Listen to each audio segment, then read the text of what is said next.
दोस्तों, क्या आपने कभी सोचा है कि जब इंसान मर जाता है तो उसके साथ क्या होता है? क्या मरने के बाद दोबारा आत्मा घर वापस आती है? और जब इंसान की मृत्यु होती है तो उसका पैर ठंडा क्यों हो जाता है? और आखिर मरने के बाद शरीर में क्या बदलाव आते हैं?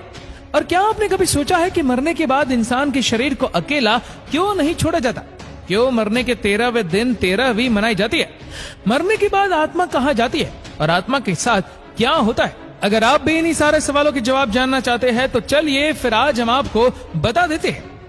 हर कोई यही जानता है और यही मानता है कि जिंदगी एक बार मिलती है, लेकिन हकीकत तो ये है कि इंसान को मौत भी एक बार ही मिलती है। मरने के बाद इंसान को दोबारा कभी जिंदगी वापस नहीं मिलती।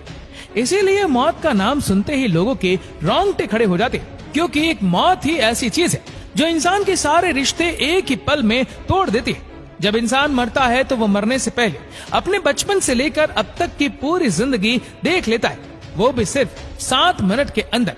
ये 7 मिनट उसके लिए एक फिल्म की तरह होते हैं, जिसमें वह अपने जीवन से जुड़ी हर उस याद को देखता है जिसमें वो जिया है, और तब जाकर उसे मौत आती है। ये बात हकीकत है। साइंटिस्ट ने भी इस बात का दावा किया है कि मरने से पहले इंसान को ये सब एक सपने के रूप में दिखाई देता है। ये देख इंसान को ऐसा लगता है जैसे वो अपनी पिछली जिंदगी में वापस पहुंच गया है। ये सब सोचने के बाद उसका दिमाग एकदम बंद हो जाता है, जिसके बाद दिमाग में कोई हलचल, कुछ सोचने समझने की शक्ति नहीं रहती, और फिर इंसान की मौत हो जाती है।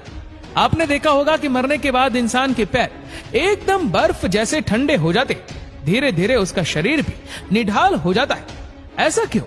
दोस्तों, ऐसा इसलिए होता है क्योंकि मौत के कुछ वक्त पहले इंसान के शरीर में हरकत होना शुरू हो जाती है। इंसान को एहसास हो जाता है कि अब उसका जीवन यही खत्म होने वाला है, और इसीलिए उसका धरती से कनेक्शन यानी अर्थ सोल चक्र कनेक्शन टूट जाता है, और उसका धरती से कोई भी कनेक्शन नहीं रहता।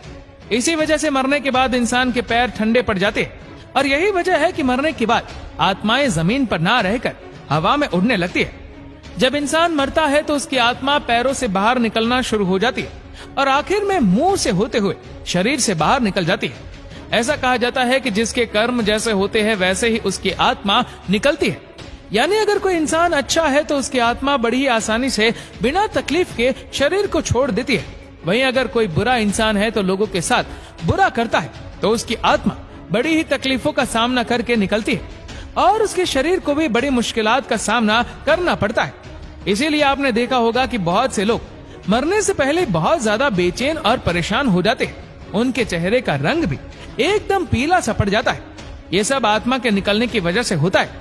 आत्मा इतनी आसानी से शरीर को छोड़ने के लिए तैयार नहीं होते, क्योंकि इतने समय से आत्मा का शरीर के साथ एक गहरा रिश्ता बन जाता है। आत्मा को भी उसी शरीर की आदत पड़ जाती है।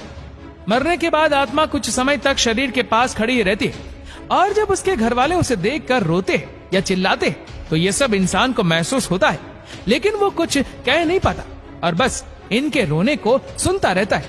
ये आवाजें इंसान को शोर जैसे सुनाई देती है, जो उसको काफी परेशान करते हैं, और हर एक घर वाले से बात करने की कोशिश करती है।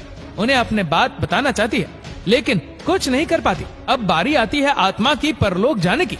इसके लिए भगवान 2 यमदूत जमीन पर भेजते हैं, जो उस आत्मा को अपने साथ परलोक की यात्रा कराने के लिए ले जाते हैं। यमदूत उन्हीं लोगों के साथ बुरा बर्ताव करते हैं जो पापी होते या फिर दूसरों के बारे में हमेशा बुरा सोचते हैं। इसके बाद दोनों यमदूत उस आत्मा को अपने साथ परलोक लिए जाते हैं। पहले इस आत्मा को एक गुफा से होकर जाना पड़ता है, और फिर बाद में परलोक का रास्ता दिखाई देता है। लेकिन इस रास्ते से पहले ही आत्मा को एक नदी जिसका नाम है बैतरनी, इस नदी को पार करना पड़ता है। इस नदी में पानी नहीं होता, बल्कि भड़कती हुई आग होती है। यहाँ पे इंसान के कर्मों का हिसाब होता है। जैसे जो कर्म करता है वैसे ही उसके साथ होता है। इसके बाद आत्मा को परलोक लाया जाता है, जहाँ यमराज उसका हिसाब करते हैं, और चित्रगुप्त से उस इंसान के किए हुए कर्मों का सारा हिसाब मांगते हैं। चित्रगुप्त के पास हर एक इंसान का सारा लेखा जोखा होता है, जिन्हें वो यमराज के सामने रख देते हैं। अब यहाँ भी इंसान के कर्म ही उसका साथ देते हैं। अगर कर्म अच्छे होते हैं तो वो एक भला इंसान होता है, तो उसे स्वर्ग में भेज दिया जाता है। लेकिन अगर वो एक बुरा इंसान है जिसने धरती पर बहुत से पाप किए, तो उसे नरक में फेंक दिया जाता है। नरक भी 36 तरह का होता है। ऐसे ही कुछ समय